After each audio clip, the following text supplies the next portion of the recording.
വിജയേട്ടാ നമസ്കാരം. നമസ്കാരം. വിജയേട്ടാ, കഴിഞ്ഞ ദിവസം നമ്മളൊരു വാർത്ത എടുത്തത് ബംഗ്ലാദേശിലെ ജമാഅത്തെ ഇസ്ലാമി അവർ സൈനിക സംരക്ഷണത്തോടുകൂടി ഹിന്ദു മൈനോറിറ്റീസിനെതിരെയുള്ള ആക്രമണത്തിന് മുദ്രാവാക്യം വിളിക്കുന്ന വീഡിയോസാണ് പുറത്തു വന്നത്. നമ്മൾ ചർച്ച ചെയ്തിരുന്നു ആ സമയത്ത്. അതിനുശേഷം അവിടെ ഒരു രാമന്റെ ഒരു സ്റ്റാച്ചു പണിയുന്നു, ഒരു വലിയൊരു പ്രതിമ. ഈ സ്റ്റാച്ചു അവിടെ പാടില്ല എന്ന് പറഞ്ഞ അസലൊരു എന്താ പറയുക, ഒരു സിറിയ യമൻ മോഡൽ രീതിയിൽ ബംഗ്ലാദേശ് മാറിക്കൊണ്ടിരിക്കുകയാണ്. ഈ സ്റ്റാച്ചു പണിതാൽ തകർത്ത് കളയുമെന്ന് പറയുന്നു. അങ്ങനത്തെ വലിയ രീതി. അപ്പോൾ അവിടത്തെ ഉള്ള ഒരു ആശങ്ക എന്ന് പറയുന്നത് ഇപ്പൊ ഈ അവിടെയുള്ള ഹിന്ദുക്കളെ ആര് സംരക്ഷിക്കും എന്നുള്ളൊരു ആശങ്കയാണ്. അവരാണെങ്കിൽ നമുക്ക് ഇന്ത്യയിലോട്ട് എടുക്കാനും പറ്റില്ല എന്നുള്ളത് നമുക്ക് എല്ലാവർക്കും അറിയാം. പക്ഷേ ഈ എന്താ പറയുക, എതുകെട്ടാ പുലി പുല്ലും തിന്നും എന്ന് പറയുന്നത് പോലെയാണ് അവിടുത്തെ ഹിന്ദുക്കളുടെ കാര്യം. ഇവന്മാരെല്ലാം കൂടെ അവിടെ വലിയ രീതിയിൽ തെരുവിലേക്ക് ഇറങ്ങിയിരിക്കുകയാണ്. ധാക്കയിൽ കഴിഞ്ഞ ദിവസം ധാക്കയിൽ ഒരു പ്രൊട്ടസ്റ്റ് ഉണ്ടായിരുന്നു, massive protest in Dhaka yesterday. So Bangladeshi Hindus call for justice over the discretion of Bhagavan Sri Ram's image by Islamists and seek the continuation of the halted 81-foot Ram Murti project in Gaibandha എന്നുള്ളതാണ് report. അപ്പൊ ഇവര് തെരുവിൽ ഇറങ്ങിയിരിക്കുന്നത് വെറുതെ അല്ല. ഇവര് തെരുവിൽ ഇറങ്ങിയിരിക്കുന്നത് വളരെ എന്താ പറയാ അഗ്രസീവായിട്ടാണ് ഇവര് തെരുവിൽ ഇറക്കിയിരിക്കുന്നത്. എന്തും എപ്പോഴും ഞങ്ങൾ ചെയ്യാൻ തയ്യാറാണ് എന്നുള്ളതാണ് തെരുവ്. അതിന്റെ വിഷ്വൽസ് ഒക്കെ സമൂഹ മാധ്യമങ്ങൾ ഭയങ്കര വൈറലാണ്. വലിയ പന്തം കൊളുത്തിയുള്ള പ്രകടനവും ഇങ്ങനെ തെരുവിൽ ഇറങ്ങുന്നു. വലിയ രീതിയിലുള്ള ആൾക്കാരാണ് അവിടെ തെരുവിൽ ഇറങ്ങുന്നത്. അവിടെ നിന്നുകൊണ്ട് അതിന്റെ ലീഡേഴ്സ് ആയിട്ട് ഒരുപാട് പേര് ഉയർന്നു വന്നിട്ട് അവര് ജയ് ശ്രീറാം വിളിക്കുകയാണ്. അവരവിടെ ജയ് ശ്രീറാം വിളിച്ചു വലിയ രീതിയിൽ പന്തം കൊളുത്തി പ്രകടനം നടത്തുന്നു.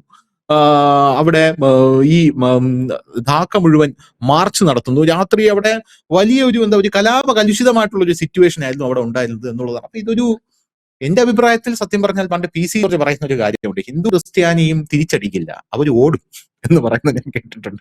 പക്ഷേ ഇത് ബംഗ്ലാദേശിൽ ഇവർ ഇറങ്ങി, അതും ആ ഒരു ജമാഅത്തെ ഇസ്ലാമി പോലെയുള്ള ഒരു പ്രബലമായ സംഘടന അധികാരത്തിലിരിക്കുന്ന ഒരു സ്ഥലത്ത്, ന്യൂനപക്ഷങ്ങളെ വംശഹത്യ ചെയ്യുന്ന ഒരു സ്ഥലത്ത് ഇവരിറങ്ങുക എന്ന് പറഞ്ഞാൽ അതിന് ചില്ലറ ഗട്സ് ഒന്നും പോലെ. അപ്പൊ എന്തായിരിക്കും ഇതിന്റെ കാരണം? ഇതിന്റെ പിന്നിൽ വേറെ എന്തെങ്കിലും ശക്തികൾ പ്രവർത്തിക്കുന്നുണ്ടായിരിക്കുമോ? അല്ല, ഇതിനകത്ത് രണ്ട് കാര്യങ്ങളുണ്ട്. ഒന്ന്, ബംഗ്ലാദേശ് ഒരു മതരാഷ്ട്രമല്ല. ഇപ്പോൾ നേരെ മറിച്ച് സൗദിയിലോ ദുബായിലോ ഖത്തറിലോ നടക്കില്ല. കാരണം അത് അവരുടെ രാജ്യമാണ്, മതരാഷ്ട്രമാണ്. ഇത് ഇന്ത്യയിലും നടക്കില്ല. കാരണം ഇന്ത്യ മതേതര രാജ്യമാണ്, മതരാഷ്ട്രമല്ല. അതൊന്നും നടക്കില്ല.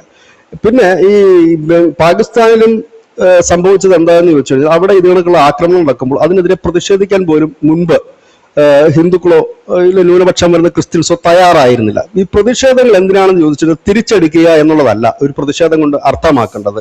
പ്രതിഷേധം എന്ന് പറഞ്ഞാൽ ലോകത്തിന്റെ ശ്രദ്ധയെ ആകർഷിക്കുക എന്നതിനെയാണ് നമ്മൾ പ്രതിഷേധം എന്ന് പറയുന്നത്.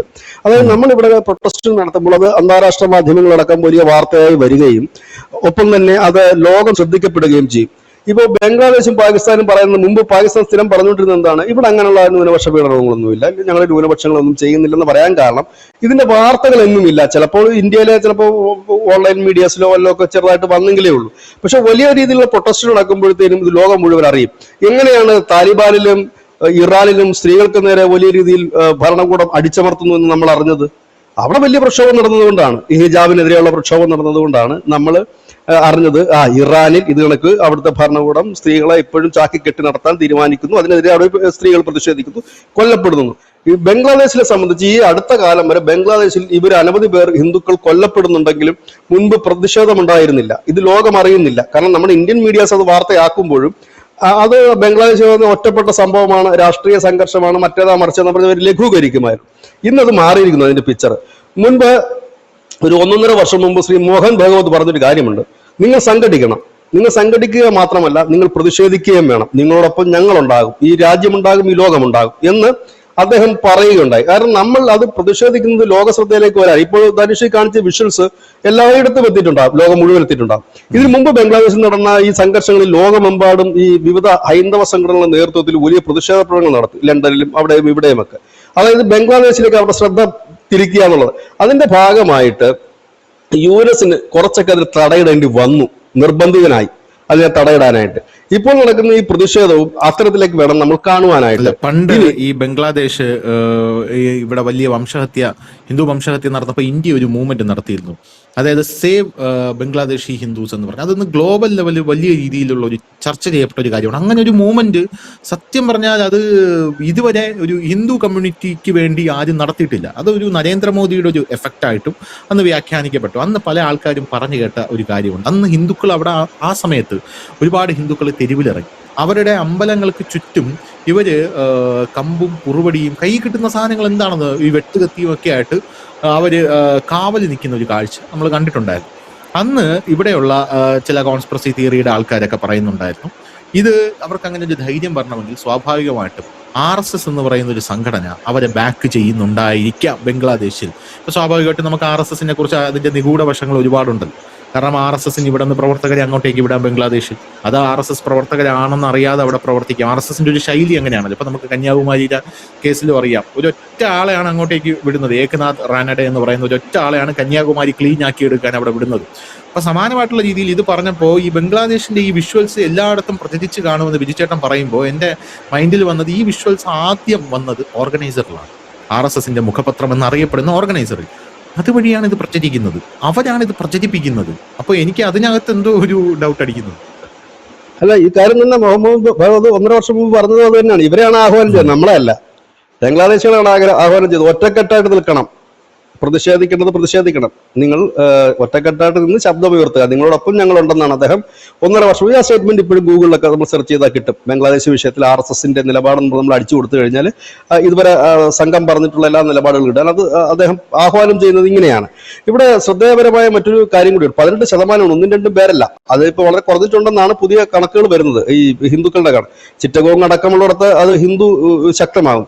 ഇവിടെ മറ്റൊരു കാര്യം കൂടിയുണ്ട്. ബംഗ്ലാദേശ് ഈ നമ്മളിൽ നിന്ന് വളരെയധികം അകന്നു കഴിഞ്ഞിരിക്കുന്നു നമ്മുടെ രാജ്യവുമായിട്ട്.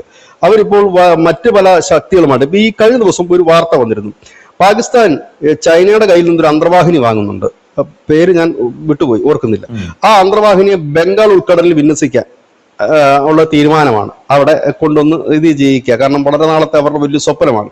ഇപ്പൊ ബംഗ്ലാദേശുമായിട്ട് അവർ നല്ല ടൈപ്പ് ആയിട്ടിരിക്കുന്ന സ്ഥിതിക്ക് അവിടെ കൊണ്ടത് ഇവർക്ക് ഡോക്ക് ചെയ്യിക്കാൻ, ആങ്കർ ജയിക്കാൻ ഇവർക്ക് പറ്റും. അപ്പോൾ അതിനുള്ളൊരു നീക്കം നടക്കുന്നു. അപ്പോൾ ഒരുപക്ഷെ അത് അവിടെ എത്തിയേക്കാം. കാരണം ഈ അന്തർവാഹിനിയാണ് കുറച്ചു നാൾക്ക് മുമ്പ് ശ്രീലങ്കയുടെ തീരത്ത് വരികയും ഇന്ത്യൻ റഡാർ കാണുകയും ഇനി അവിടെ എടുത്തോണ്ട് പോയില്ലെങ്കിൽ ചുട്ട് ചാമ്പലാക്കുമെന്ന് പറയുകയും ചെയ്തു. ഇന്ത്യൻ റഡാറുകളും നമ്മുടെ സംവിധാനവും കണ്ടെത്തിയെന്ന് മനസ്സിലായപ്പോൾ അതും വലിച്ചുകൊണ്ട് പോയിട്ടുണ്ട്. ആ സാധനം ഇപ്പോൾ പോകുന്നത് ഇങ്ങോട്ടേക്കാണ്, ബംഗാൾ ഉൾക്കടലിൽ. അതായത് ബംഗ്ലാദേശിന്റെ ഭാഗവും ബംഗാൾ ഉൾക്കടലാണല്ലോ, അവിടെ കൊണ്ടുവന്ന് ഇത് ഇടുക അവരുടെ ബോർഡറിൽ. ബംഗ്ലാദേശിന്റെ ബോർഡറിൽ ഇടുമ്പോൾ പ്രശ്നമില്ലല്ലോ. അപ്പം അങ്ങനെ ബംഗ്ലാദേശ് ഒരു തരത്തിൽ പറഞ്ഞാൽ ഈ ഇന്ത്യയുമായി ഒരുപാട് അകൽച്ചയിലേക്ക് പോകും. അപ്പോൾ സ്വാഭാവികമായി തന്നെയാണ് ഈ ഹിന്ദുക്കൾക്കെതിരെ നടക്കുന്നത്. അപ്പോൾ ബംഗ്ലാദേശിനകത്ത് തന്നെ ഒരു പ്രൊട്ടസ്റ്റന്റ് അല്ലെങ്കിൽ ഒരു പ്രതിരോധ വിഭാഗത്തെ തയ്യാറാക്കി നിർത്തുക, അത് ചിലപ്പോൾ ഒരുപക്ഷെ ഇന്ത്യ അതിന്റെ പിന്നിൽ ഉണ്ടാകാം. ഇവർക്ക് ഈ ബലം നൽകിക്കൊണ്ട്, ഊർജ്ജം നൽകിക്കൊണ്ട്, നിങ്ങൾ സ്ട്രോങ് ആയിട്ട് നിൽക്കുക, ബാക്കി നമുക്ക് നോക്കാം എന്നുള്ള രീതിയിൽ അകത്ത് തന്നെ സംഘടിതമായി തന്നെ നിൽക്കുമ്പോൾ സ്വാഭാവികമായി തന്നെ ഇപ്പോഴിരിക്കുന്ന താരിഖ് റഹ്മാൻ സർക്കാരിന് ഇതിനകത്ത് നടപടി എടുക്കാതിരിക്കാൻ കഴിയില്ല. ഈ പ്രതിമ സ്ഥാപിക്കുമോ ഇല്ലയോ എന്നുള്ളതല്ല, ഇവർക്ക് മൂക്കുകയറിക്കാൻ കഴിയില്ല. മറ്റൊന്ന്, ഈ ജമാഅത്ത് ഇസ്ലാമിക്ക് ഇപ്പോൾ ഇത്രയും വലിയ പ്രൊട്ടസ്റ്റ് ഉണ്ടാക്കുന്നതിന്റെ പ്രധാനപ്പെട്ട കാര്യം, ബംഗ്ലാദേശിലുള്ള ഇന്ത്യ വലിയ രീതിയിൽ തന്നെ പുറത്താക്കി തുടങ്ങിയിരിക്കുന്നു. ഇല്ലെങ്കിൽ അവരുടെ കൂട്ടപ്പലായനം വരുന്നു. ഈ കൂട്ടപ്പലായനം വരുമ്പോൾ ബംഗ്ലാദേശിനുണ്ടാകുന്ന നഷ്ടം ചെറുതല്ല. ഈ ആളുകൾ ചെല്ലുന്നു എന്ന് മാത്രമല്ല, അവർക്ക് കിട്ടിക്കൊണ്ടിരുന്ന ഒരു ഇൻകം അതോടുകൂടി തീരുകയാണ്. കാരണം ഇന്ത്യയിൽ ജോലി ചെയ്യുന്നവൻ അവന്റെ പൈസ അയക്കുന്നത് ബംഗ്ലാദേശിലേക്കാണ്, ഇല്ലെങ്കിൽ ആ പൈസ എത്തിക്കുന്നത് ബംഗ്ലാദേശിലേക്ക്. അവിടുത്തെ കൺസ്ട്രക്ഷൻ മേഖല, ചായക്കട, പലചരക്ക് കട, ഇതിലെല്ലാം ഈ ഇൻകമാണ് പോയിക്കൊണ്ടിരുന്നത്. ഇപ്പൊ ഉദാഹരണം പറഞ്ഞാൽ നമ്മുടെ ഈ പ്രവാസികളെല്ലാം കൂടെ ഇങ്ങോട്ട് തിരിച്ചു വന്നാൽ എന്തായിരിക്കും അവസ്ഥ? നമുക്ക് കിട്ടിക്കൊണ്ടിരുന്ന ആ ലക്ഷക്കണക്കിന് രൂപ, നമ്മുടെ ഈ കേരളത്തിലെ ക്രയവിക്രയത്തിന്റെ ഒരു പ്രധാന പങ്ക് അവർ തന്നെയാണ്. അവര് തിരിച്ചു വന്നു കഴിഞ്ഞാൽ തീർന്നുമല്ല എന്ന് പറഞ്ഞാൽ അവരെ സംബന്ധിച്ച് ഗൾഫിനേക്കാളും വലുതാണ് ഇന്ത്യ. ഇത്രയും 2 കോടിക്കടുത്തുള്ള ജനമാണ് ഇവിടെ വന്ന് കിടന്ന് പണിയുന്നത്. ഇവരുടെ പണം ചെറുതല്ല, അവിടുത്തെ മാർക്കറ്റുകളെ ചലിപ്പിക്കാനും ദൈനംദിന ജീവിതം ചലിപ്പിക്കും. അത് നിന്നു പോകുന്നു കാണുമ്പോൾ ഉണ്ടാകുന്ന ഒരു വെരട്ടിഫിക്കേഷനും കൂടി ആകാം ഈ ജമാഅത്ത് ഇസ്ലാമി ചെയ്യുന്നത്. പക്ഷെ അതിനെതിരെ അവിടുത്തെ പ്രൊട്ടസ്റ്റ് വരികയും ഇവിടെ ഒരു വികാരം രൂപപ്പെടുകയും ചെയ്ത, അതായത് 2 സൈഡ് നോക്കണം നമ്മൾ. അതായത് ബംഗ്ലാദേശിലെ ധാക്കയിൽ ഉണ്ടാകുന്ന അതേ പ്രതിഷേധം അതേ അളവിൽ വെസ്റ്റ് ബംഗാളിൽ ഉണ്ടായാലും എന്തായിരിക്കും അവസ്ഥ? പോകാൻ നിൽക്കുന്നതും പറക്കും, ചിലപ്പോൾ ഇന്ന് രാത്രി തന്നെ, ഇല്ലെങ്കിൽ നാളെ രാവിലെ തന്നെ പറക്കും. അതേ അവസ്ഥ വരും. അപ്പൊ അങ്ങനെ ഒരു ഹൈ ടെൻഷനിലേക്ക് പോയി കഴിഞ്ഞാൽ സ്വാഭാവികമായി തന്നെ ബംഗ്ലാദേശിനെ സംബന്ധിച്ചൊരു വലിയ പ്രതിസന്ധിയിലേക്ക് പോകും. കാരണം ഏതൊരു രാജ്യത്തിലെ ജനങ്ങൾ പ്രശ്നം ഉണ്ടാക്കി കഴിഞ്ഞാൽ ആ ഭരണകൂടത്തിന് അതൊരു വലിയ വിഷയമായിരിക്കും. പുറത്തുനിന്നുള്ള വിഷയം അവർക്ക് ഏകീകരിച്ച് കൊണ്ടുപോകാൻ പറ്റും. ഇപ്പൊ പുറത്തുനിന്ന് ഒരു ശത്രു ഇന്ത്യ യുദ്ധത്തിന് വരികയാണെന്നുണ്ടെങ്കിൽ ബംഗ്ലാദേശികളെല്ലാം ഒറ്റക്കെട്ടായിട്ട് ആ ഭരണകൂടത്തിനൊപ്പം നിൽക്കും.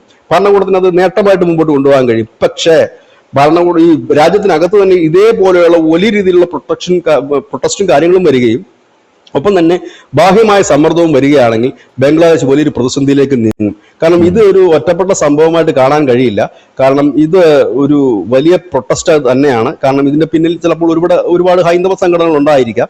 ഒരുപക്ഷെ നമ്മുടെ രാജ്യം തന്നെ അതിന് ബാക്കപ്പ് ചെയ്യുന്നുണ്ടാകാം. കാരണം ഇത് അങ്ങനെ നമുക്ക് നിസ്സാരമായി കാണാൻ കഴിയുന്ന ഒരു പ്രൊട്ടസ്റ്റ് അല്ല. പിന്നെ വേറൊരു കാര്യമുണ്ട്, ധാക്കയിൽ ഇതിന് മുൻപും പ്രകടനങ്ങളും പ്രതിഷേധങ്ങളൊക്കെ നടന്നിട്ടുണ്ട്. പ്രത്യേകിച്ച് അവിടെ വംശഹത്യ, ഒരു 10-18 പേരെ അവർ കൊലപ്പെടുത്തിയിരുന്നു, പുരോഹിതന്മാരും സ്ത്രീകളും ഉൾപ്പെടെയുള്ളവരെ. അന്നുമൊക്കെ വലിയ പ്രതിഷേധം. അന്ന് ഈ ധനുഷ് പറഞ്ഞതൊക്കെ ലോകം മുഴുവൻ അത് വലിയ പ്രതിഷേധം വരികയും ഇന്ത്യയിൽ ആ പ്രതിഷേധം അലയടിക്കുകയും ചെയ്തിരുന്നു. പിന്നീട് നമ്മൾ കണ്ടു ഈ മഹാരാഷ്ട്രയിലടക്കം ഈ ബംഗ്ലാദേശികൾ താമസിക്കുന്ന ഇടങ്ങളിൽ വലിയ രീതിയിൽ തന്നെ ആക്രമണങ്ങൾക്കൊക്കെ തുടക്കം കുറിക്കുന്നത് നമ്മൾ കണ്ടു. കാരണം ഇതിനൊന്നും ഒരു മാനുഷിക പരിഗണന ചില ഒരുപക്ഷെ അവിടെ ഞാൻ പറഞ്ഞില്ലേ ഭ്രാന്തന്മാരെല്ലായിടത്തും ഉണ്ട്, നമ്മൾ അങ്ങനെ തന്നെ കരുതണം. ഇപ്പൊ ജമാഅത്ത് ഇസ്ലാമിക്കാർ അവിടെ കൊന്നൊടുക്കുമ്പോൾ അതേ വികാരമുള്ളവർ ഇപ്പുറത്തും ഉണ്ടാകും ഹിന്ദുക്കളുടെ ഇടയിൽ തന്നെ. അപ്പോൾ അവരും അങ്ങനെ ചെയ്യും. രണ്ടു കൂട്ടരും ചെയ്യുന്നത് തെറ്റാണ് എങ്കിൽ പോലും അങ്ങനെ ഉണ്ടാകാം. സ്വാഭാവികമായി ഈ പ്രൊട്ടസ്റ്റ് എന്ന് പറയുന്നത് ഒരു നിസ്സാരമായ പ്രൊട്ടസ്റ്റ് അല്ല. അക്ഷരാർത്ഥത്തിൽ ബംഗ്ലാദേശിന്റെ ഈ അടുത്ത കാലത്ത് പോകുന്ന പോക്ക്, ആ പോക്കും ഈ പ്രൊട്ടസ്റ്റും തമ്മിൽ ചേർത്ത് വായിക്കപ്പെടേണ്ട സാധനം തന്നെയാണ്. കാരണം ഒരു വല്ലാത്ത രീതിയിലുള്ള പോക്കാണ് ബംഗ്ലാദേശിന്റെ, ഒരു പിടിവിട്ട പോക്കാണ് എങ്ങോട്ട് ഏതെന്നുള്ളത്. കാരണം ഇനിയൊരു ഓപ്പറേഷൻ സിന്ദൂർ ഉണ്ടായാലും ബംഗ്ലാദേശ് അതിന്റെ ഒരു ഭാഗമായിരിക്കും എന്നുള്ളതും കൂടെ നമ്മൾ ഇതിനോട് കൂടെ കാണേണ്ട ഒരു കാര്യം തന്നെയാണ്.